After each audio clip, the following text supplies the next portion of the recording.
한국이라면 일단 체포하고 봅시다. 최근 유럽에서 한국 여권에 대한 규제가 날이 갈수록 높아지고 있습니다. 공항에서 감금시키는 사례까지 늘어나고 있다는데 무슨 일인지 바로 알아보겠습니다. 안녕하세요. 저는 발칸 지역 출신 소피아입니다. 사실 지금은 저를 한국인으로 소개하기 때문에 이런 소개는 굉장히 오랜만인 것 같아요. 불과 몇 년 전만 해도 다 떨어진 옷을 입고 하루하루 생계를 걱정하던 제가 어떻게 한국인으로 살게 되었는지 이야기를 들려드리려고 해요. 제가 태어났던 곳은 아름다운 산과 강이 어우러진 평화로운 마을이었지만 제가 기억하는 고향은 전쟁의 포화 속에 파묻힌 잿빛 풍경뿐이에요. 어린 시절 저에게 가장 선명한 기억은 밤마다 울려 퍼지던 폭격 소리와 가족의 손을 꼭 잡고 대피소로 뛰어가던 순간들이죠. 10살이 되던 해 저는 하루아침에 모든 것을 잃었습니다. 우리 마을을 강타한 갑작스러운 공습으로 부모님과 오빠를 잃었고 저 혼자 살아남았어요. 전쟁은 모든 것을 앗아갔지만 목숨만은 남겨두었죠. 그땐 차라리 죽었으면 좋겠다는 생각을 수도 없이 했습니다. 이건 사랑하는 사람을 잃어본 사람만이 이해할 수 있을 거예요. 그때 그렇게 저는 국경 근처 임시 난민 캠프로 이송되었습니다. 수백 명의 사람들이 좁은 텐트에서 생존을 위해 몸부림치던 그곳에서 저는 처음으로 완전한 고립감을 느꼈어요. 낯선 얼굴들 사이에서 하루하루를 버티는 것만으로도 너무 힘겨웠죠. 하지만 인간은 어떤 상황에서도 살아남을 수 있는 동물인가 봅니다. 며칠이 지나자 저는 생존을 위한 본능적인 리듬을 찾아갔어요. 난민 캠프에서의 시간은 끝없이 길게 느껴졌죠. 끼니를 위해 줄을 서고 깨끗한 물을 받기 위해 또 다른 줄을 서는 단조로운 일상이 계속되었습니다. 그러던 어느 날 저보다 어린 소년 하나가 눈에 들어왔어요. 홀로 구석에 웅크리고 앉아 떨고 있던 그 아이는 라민이었죠. 저처럼 가족을 모두 잃고 혼자 남겨진 라민을 보는 순간 묘한 유대감이 생겼습니다. 어쩌면 그 아이에게서 저 자신을 보았는지도 몰라요. 그날부터 저는 라민을 동생처럼 돌보기 시작했죠. 비록 저 역시 어린아이였지만 누군가를 보호한다는 책임감은 저에게 살아갈 이유를 주었습니다. 하루 배급량 중 더 많은 부분을 라민에게 나눠주고 밤에 악몽에 시달릴 때면 옆에서 달래주며 우리는 작은 가족이 되어갔어요. 난민 캠프의 암울한 현실 속에서도 라민의 미소는 저에게 작은 희망의 불빛이었죠. 그러나 난민 캠프의 상황은 날이 갈수록 악화되었습니다. 지원 물자는 줄어들고 질병이 퍼지기 시작했어요. 그리고 어느 날 캠프 관리자들이 새로운 계획을 발표했죠. 아이들은 더 나은 시설이 있는 곳으로 이송되고 성인들은 다른 캠프로 분산된다는 내용이었습니다. 저는 15살로 성인 그룹에 속했고 라민은 아이들 그룹이었어요. 떠나기 전날 밤 라민이 저에게 속삭였죠. 저는 꼭 다시 만날 거라고, 절대 잊지 않을 거라고 약속했습니다. 하지만 마음 한구석에서는 이것이 마지막 작별일지도 모른다는 두려움이 있었어요. 다음 날 아침 라민을 태운 버스가 먼지를 일으키며 떠나는 모습을 바라보는 것은 제게 또 다른 상실의 순간이었죠. 새로운 캠프에서의 삶은 더욱 고단했습니다. 여러 국적의 사람들이 모여 있었고 언어도 문화도 달랐어요. 저는 점점 미래에 대한 불안감에 시달렸죠. 난민 신분으로 어디에도 속하지 못한 채 이 캠프에서 영원히 살아야 할지도 모른다는 두려움이 엄습했습니다. 18이 되던 해 저는 결단을 내려야 했어요. 이대로 무기력하게 살 수는 없었죠. 그 즈음 캠프에 새로운 한 여성이 한국에 대한 이야기를 들려주었습니다. 한국은 빠르게 발전하는 나라이며 열심히 일하는 사람들에게 기회의 땅이라고 했어요. 그렇지만 저는 우리 같은 사람은 불법 체류밖에 방법이 없는 거 아니냐고 했어요. 하지만 그 여성은 외국인 노동자 프로그램을 통해 합법적으로 일할 수 있다고 말했고 그 말에 저는 희망을 품게 되었죠. 지구 반대편에 있는 낯선 나라였지만 그곳에서 새롭게 시작할 수 있다면 어떤 어려움도 감수할 준비가 되어 있었습니다. 물론 한국행을 결심하기까지 많은 고민이 있었어요. 언어도 모르고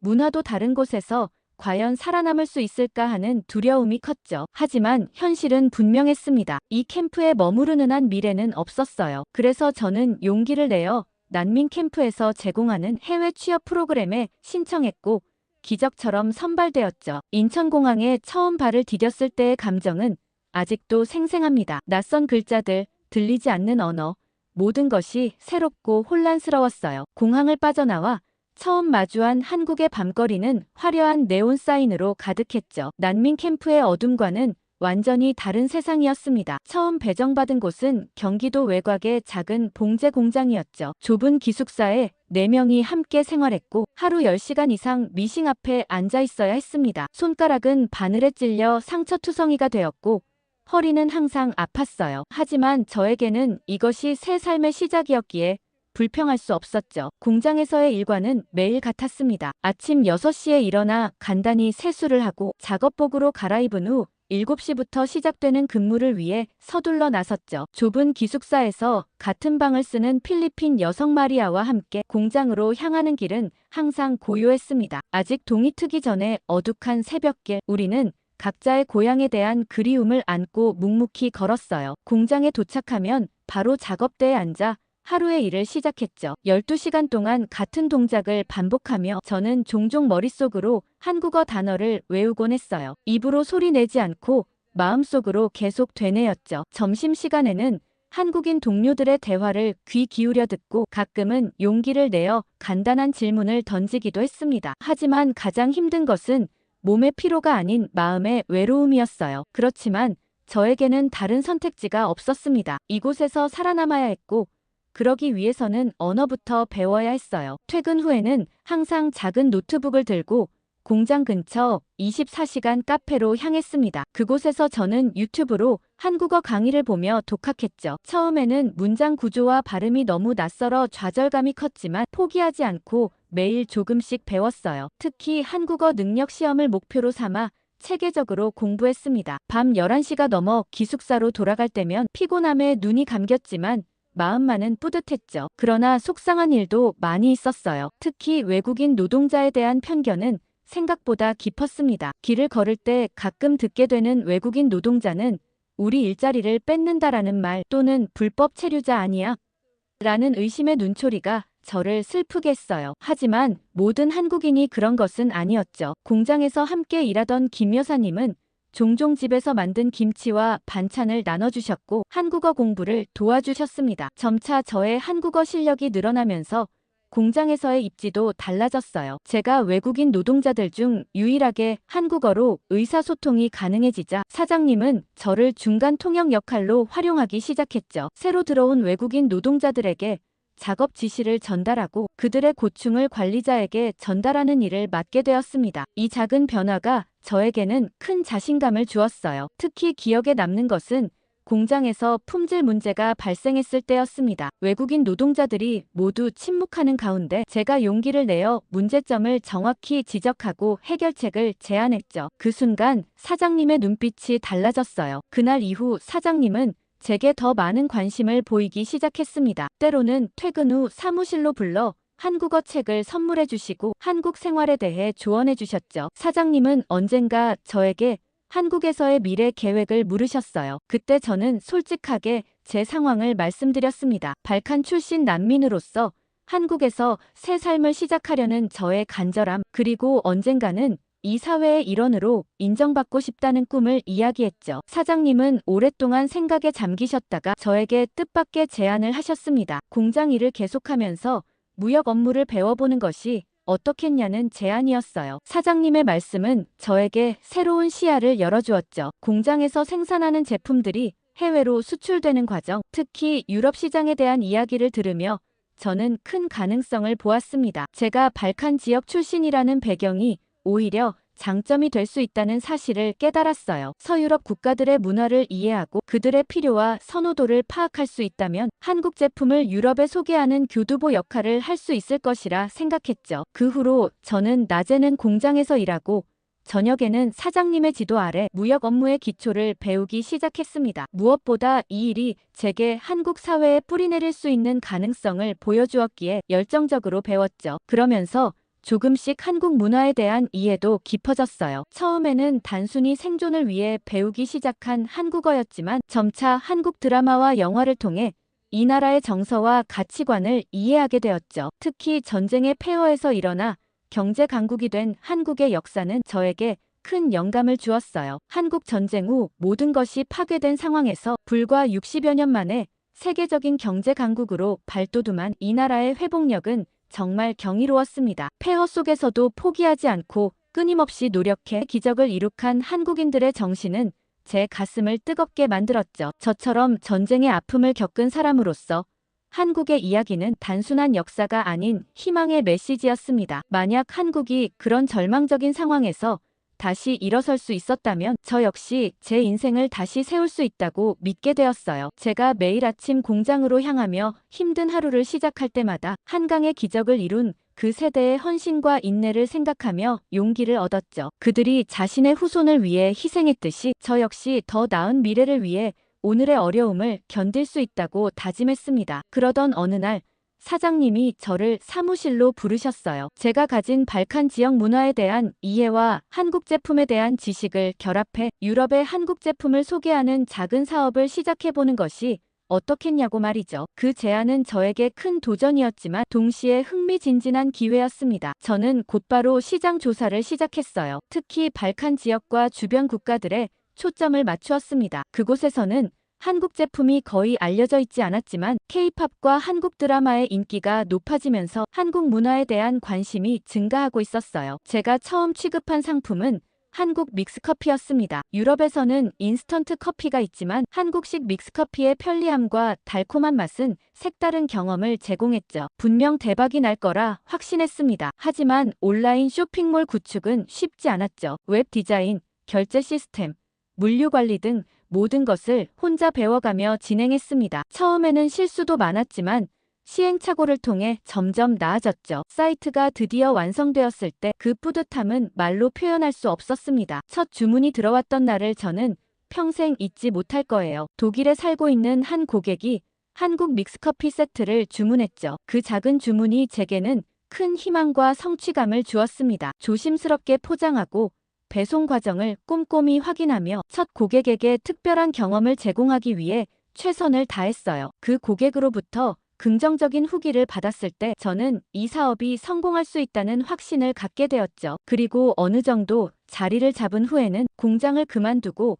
본격적으로 사업에 매진했고 3년이 지나자 저는 유럽 시장에서 인정받는 한국 제품 전문 쇼핑몰로 성장했습니다. 그 무렵 저는 작은 사무실을 마련하고 정규직 직원 몇 명을 고용할 수 있게 되었죠. 경제적으로 안정을 찾게 되자 저는 오랫동안 마음에 품어왔던 꿈을 실현할 시간이 왔다고 느꼈습니다. 바로 한국 국적 취득이었어요. 처음 한국에 왔을 때부터 저는 이 나라에 깊은 애정을 느꼈고 언젠가는 법적으로도 이 사회의 일원이 되고 싶었죠. 하지만 귀화 신청 과정은 생각보다 훨씬 복잡하고 까다로웠어요. 먼저 한국 어능력 시험에서 높은 점수를 받아야 했고 한국 역사와 문화 사회 제도에 대한 이해를 증명해야 했죠. 또한 재정 상태와 납세 기록 그리고 범죄 이력 등 모든 것이 꼼꼼히 검토되었습니다. 특히 제가 난민 출신이라 시간이 더 오래 걸렸습니다. 그리고 드디어 면접 심사를 보던 날 당시 저는 무척 긴장했어요. 심사관들 앞에서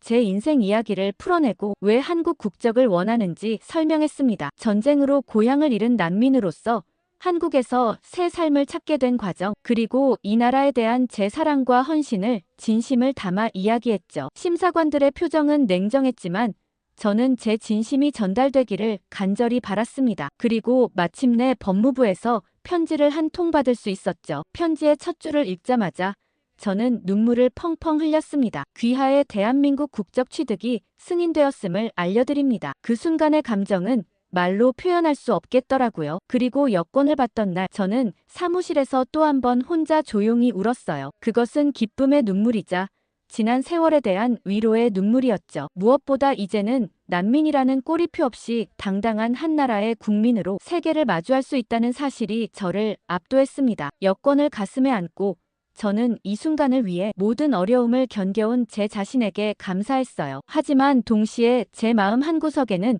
깊은 슬픔이 자리 잡았습니다. 그것은 난민 캠프에서 헤어진 라민에 대한 그리움이었죠. 그간 매년 적십 자사를 통해 그의 소식을 찾으려 노력했지만 전쟁 후의 혼란 속에서 많은 기록이 소실되었고 그의 흔적을 찾기는 너무 어려웠습니다. 시간이 지나면서 저는 라민을 다시 만날 수 있다는 희망을 점점 잃어갔어요. 그러던 어느 평범한 월요일 아침 제 이메일함에 낯선 메시지가 하나 도착했죠. 터키 이스탄불에 거주하는 마리아라는 여성이 보낸 것이었습니다. 그녀는 적십자사 홈페이지에서 라민을 찾는 글을 보고 연락했다고 했어요. 놀랍게도 그녀의 남편이 바로 라민이라는 것이었죠. 발칸 지역 난민 출신의 라민은 터키에서 새 삶을 시작했고 지금은 이스탄불에서 작은 카페를 운영하고 있다고 했습니다. 이메일을 읽는 순간 제 심장은 거의 멈추는 듯 했어요. 수년간 찾아 헤매던 라민이 실제로 존재하고 그것도 잘 지내고 있다는 사실은 믿기 어려웠죠. 마리아는 메시지에 라민의 사진도 첨부했습니다. 어린 소년의 모습은 사라졌지만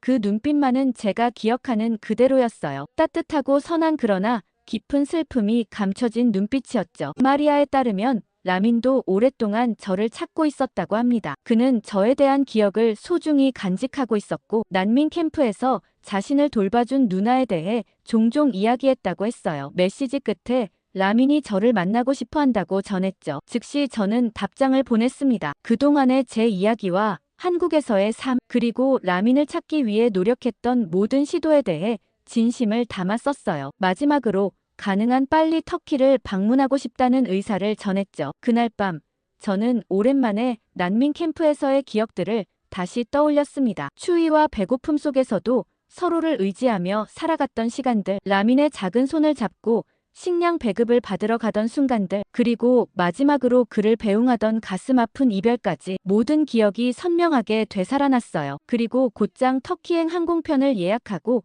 이스탄불에서의 숙소도 준비했어요. 모든 것이 순조롭게 진행되었죠. 그리고 마침내 출발 전날 저는 오랜만에 한국 여권을 손에 들었습니다. 이제 이 여권으로 세계 어디든 자유롭게 갈 수 있다는 사실이 새삼 감사하게 느껴졌어요. 예전의 난민 신분으로는 상상도 할 수 없었던 자유였죠. 인천에서 이스탄불까지의 11시간 비행 동안 저는 다양한 감정에 휩싸였어요. 창밖으로 보이는 구름 위로 붉게 물든 노을을 바라보며 과거와 현재가 교차하는 이 순간의 의미를 곱씹었습니다. 난민 캠프에서 헤어진 지 15년, 그 사이 저와 라민은 각자의 길을 걸어왔고 이제 다시 만나게 될 것이라는 사실이 믿기지 않았죠. 기내식을 먹으며 저는 라민과 마지막으로 나눈 식사를 떠올렸어요. 난민 캠프에서 배급받은 빵과 수프를 나눠 먹으며 언젠가는 더 나은 곳에서 맛있는 음식을 함께 먹자고 약속했던 기억이 선명하게 떠올랐죠. 그때는 그저 어린아이의 꿈 같은 이야기였는데 이제 그 약속이 실현될 수 있다니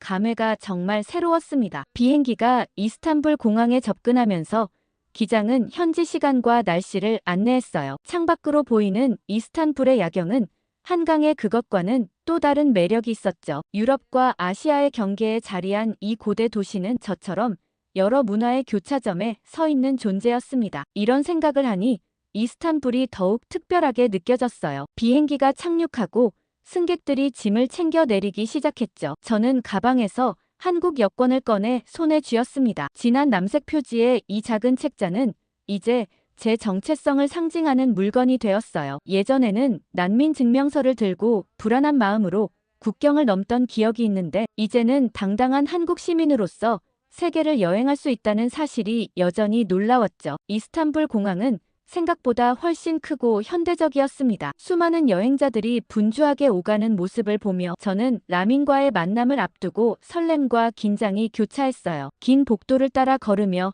저는 그가 어떻게 변했을지, 우리의 만남이 어떨지 상상했죠. 그가 저를 알아볼까? 우리는 여전히 예전의 유대감을 느낄 수 있을까? 이런 질문들이 머릿속을 맴돌았습니다. 출입국 심사대에 도착하자 제 심장 박동이 빨라졌어요. 여러 줄로 나뉜 심사대 앞에서 저는 가장 짧은 줄을 선택했죠. 앞에 선 사람들이 하나둘 심사를 마치고 지나가는 동안 저는 마음속으로 라민과의 재회 순간을 그려보았습니다. 공항 밖에서 그를 만나면 어떤 말부터 해야 할지, 어디서 식사를 하면 좋을지 계획하며 시간을 보냈어요. 마침내 제 차례가 되어 심사대로 다가갔죠. 터키 출입국 관리 직원은 무표정한 얼굴로 제게 여권을 요청했습니다. 저는 자신감 있게 한국 여권을 건넸어요. 평소처럼 간단한 질문과 스탬프만 찍으면 끝날 거라고 생각했죠. 하지만 상황은 예상과 달리 흘러갔습니다. 직원은 제 여권을 받아 펼치고 인적사항 페이지를 꼼꼼히 살펴보기 시작했어요. 그의 눈이 출생지 항목에 머무는 것을 느낄 수 있었죠. 발칸 지역 출신이라는 기록과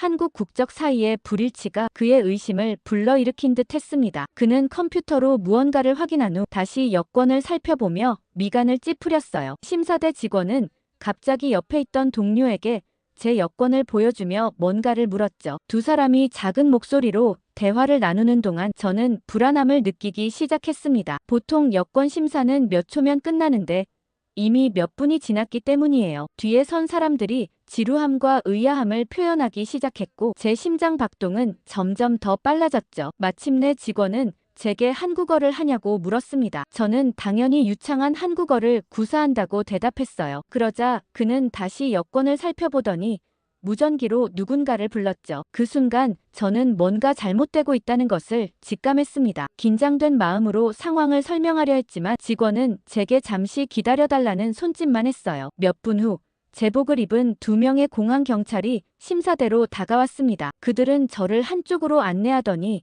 신분 확인을 위해 따로 조사가 필요하다고 말했죠. 저는 당황스러웠지만 분명 오해일 거라고 생각하며 그들을 따라갔어요. 그들은 저를 공항 한편에 위치한 작은 사무실로 안내했습니다. 사무실에 들어서자 더 많은 제복 입은 인원들이 있었죠. 책상 뒤에 앉은 상급 직원으로 보이는 남성이 제게 여권을 다시 요구했습니다. 저는 차분히 여권을 건네며 무슨 문제가 있는지 물었어요. 그는 여권을 세밀히 검사하더니 발칸 지역 출신이 어떻게 한국 국적을 가질 수 있냐고 의심스러운 눈초리로 물었죠. 저는 깊은 숨을 들이마시고 제 이야기를 간략히 설명하기 시작했습니다. 하지만 제 말을 듣는 그의 표정은 점점 더 의심스러워졌어요. 그는 제가 말하는 도중에 여권의 각 페이지를 더 자세히 살펴보며 마치 위조 흔적을 찾는 듯한 태도를 보였죠. 설명을 마치자 그는 잠시 침묵했다가 제게 기다려달라며 밖으로 나갔습니다. 저는 의자에 앉아 초조하게 기다렸어요. 이런 상황은 처음이라 어떻게 대처해야 할지 몰랐죠. 한국 대사관에 연락해야 할까? 아니면 라민에게 먼저 연락해서 상황을 알려야 할까? 여러 생각이 머릿속을 스쳤습니다. 약 20분 후 그 상급 직원이 돌아왔어요. 이번에는 그와 함께 더 많은 서류를 가지고 온 다른 직원도 있었죠. 그들은 제게 더 많은 질문을 던지기 시작했습니다. 한국어로 된 간단한 문장을 읽어보라고 하거나 한국의 문화와 역사에 관한 질문을 했어요. 저는 당황했지만 최대한 차분하게 모든 질문에 답했죠. 제가 진짜 한국인이라는 것을 증명하기 위해 안간힘을 썼습니다. 그러나 그들의 의심은 줄어들지 않았어요. 한 직원이 제게 다른 신분증이나 증명서가 있느냐고 물었죠. 하지만 그런 것들이 있을 리 없었죠. 그러자 그들은 서로 터키어로 대화를 나누며 저를 마치 범죄자처럼 대했습니다. 그러면서 그들은 제 신원에 의심이 간다며 더 철저한 조사를 위해 저를 공항 내 특별 신문실로 이동시키겠다고 했어요. 그 말을 듣는 순간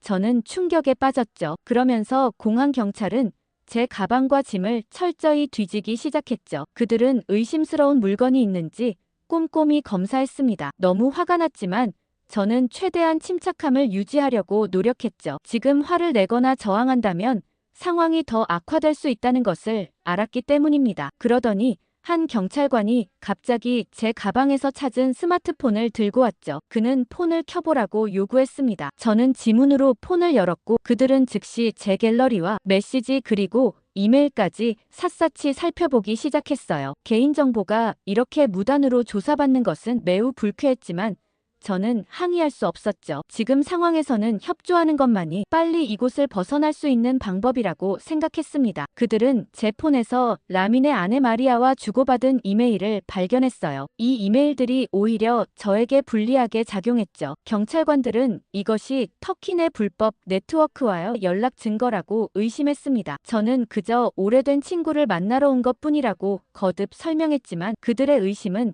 더욱 깊어져만 갔어요. 메흐메트는 경찰관의 말을 번역하며 그들이 제가 신분 세탁을 했다고 의심한다고 전했죠. 즉, 발칸 지역 난민 신분을 숨기고 한국 국적을 취득한 후 다시 터키로 들어와 불법 활동을 하려는 것이 아니냐는 의심이었습니다. 특히 최근 터키에서는 한국 여권을 통한 서류 위조 조직이 활발히 활동하고 있어 당국이 매우 경계하고 있다고 했어요. 저는 화를 억누르며 한국 대사관에 연락할 권리를 다시 요청했어요. 한국 국적자로서 당연히 가진 권리였죠. 하지만 경찰관들은 조사가 끝날 때까지 외부 연락은 허용할 수 없다며 거부했습니다. 신문은 밤늦게까지 계속되었어요. 신문이 잠시 중단되었을 때 저는 통역관 메흐메트에게 지금 상황이 얼마나 심각한지 물었어요. 그는 낮은 목소리로 터키가 최근 불법 입국과 위조 여권 문제로 매우 엄격해졌다고 설명했죠. 특히 제 상황처럼 출생지와 국적이 불일치하는 경우 당국은 매우 의심스러워한다고 했습니다. 그의 설명을 듣고 나니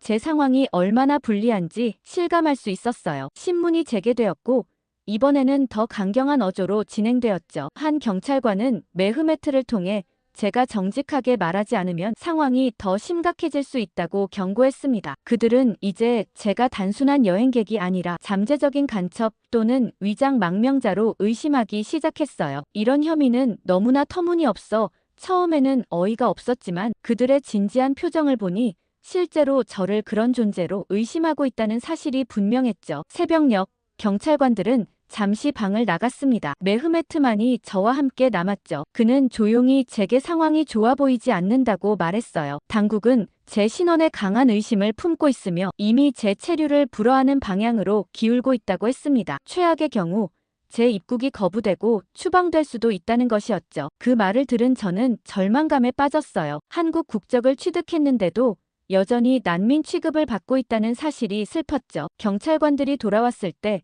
그들은 저에게 최종 결정을 통보했습니다. 제 신원이 확실히 확인될 때까지 저는 공항 내 임시 구금 시설에 머물러야 한다는 것이었죠. 체포나 다름없었습니다. 그래서 저는 구금 시설로 이동하기 전 마지막으로 한국 대사관에 연락할 기회를 요청했어요. 이번에는 경찰관들이 잠시 고민하더니 짧은 통화를 허락했죠. 그들은 제 전화기를 돌려주었고 저는 급히 한국 대사관 긴급 연락처를 찾아 전화를 걸었습니다. 다행히 전화가 연결되었고 저는 빠르게 상황을 설명했어요. 대사관 당직자는 제 이름과 여권 번호를 기록한 후 최대한 빨리 도움을 주겠다고 약속했습니다. 그 짧은 통화는 저에게 작은 희망을 주었지만 여전히 불안감을 완전히 떨쳐낼 수는 없었죠. 통화가 끝나자마자 경찰관들은 제 전화기를 다시 압수했어요. 그리고 저를 공항 내 다른 구역으로 이동시켰습니다. 긴 복도를 지나 도착한 곳은 여러 개의 작은 방이 있는 시설이었죠. 그들은 저를 그중 한 방으로 안내했습니다. 방 안에는 간이 침대 하나와 화장실이 전부였어요. 문이 닫히고 자물쇠 소리가 들렸을 때 저는 진정한 의미의 구금 상태가 되었음을 실감했죠. 밤새 잠을 이루지 못한 채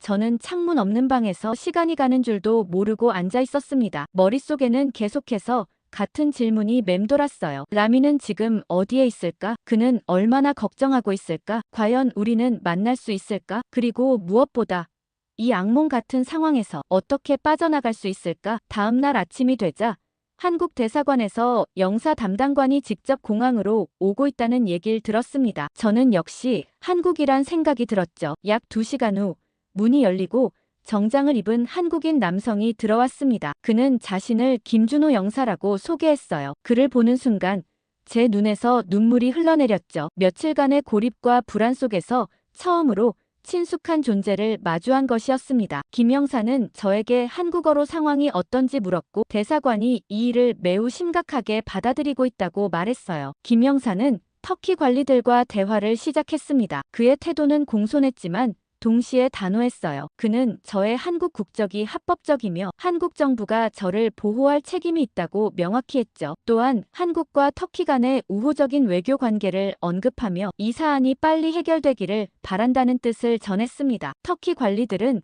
처음에는 방어적인 태도를 보였어요. 그들은 위조 여권 문제가 심각하다는 점을 거듭 강조했고 제 경우가 의심스러운 점이 많다고 주장했죠. 특히 발칸 출신이 한국 국적을 취득한 것이 매우 이례적이라는 점을 지적했습니다. 하지만 김 영사는 차분하게 제 귀화 과정이 합법적이었으며 이는 한국법에 따라 완전히 유효하다고 설명했어요. 대화가 영어와 터키어로 오가는 동안 저는 한쪽에서 조용히 기다렸습니다. 김 영사의 확고한 태도와 외교적 압박이 효과를 발휘하고 있다는 것을 느낄 수 있었어요. 터키 관리들의 표정이 점차 변하기 시작했고 그들 사이에서 낮은 목소리로 대화가 오갔죠. 그때 갑자기 문이 열리며 터키 공항 보안 총책임자로 보이는 사람이 급하게 들어왔습니다. 한국 대사관에서 직접 대사가 터키 외무부에 항해 전화를 걸었다는 소식을 듣고 상황을 파악하러 온 것이었어요. 그는 경찰관들을 보며 즉각 저를 풀어주라며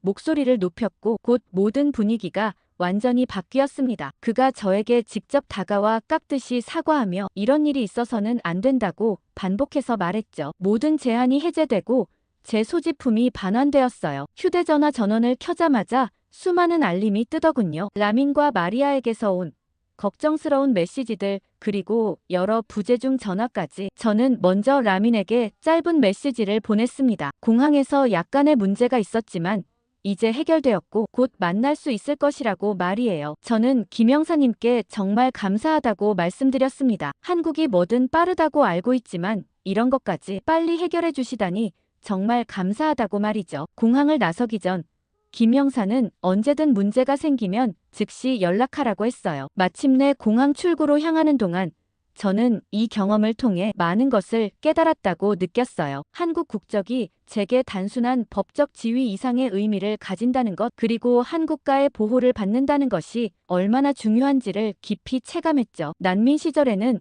저를 보호해줄 국가가 없었기에 이런 상황에서 완전히 무력했을 것입니다. 하지만 이제는 달랐어요. 한국이라는 강한 나라가 제 뒤에 서 있었고 그 힘이 저를 자유롭게 해주었죠. 오늘 사연의 주인공에게 응원의 댓글 많이 달아주시고 구독과 좋아요 꾹 눌러주세요. 감사합니다.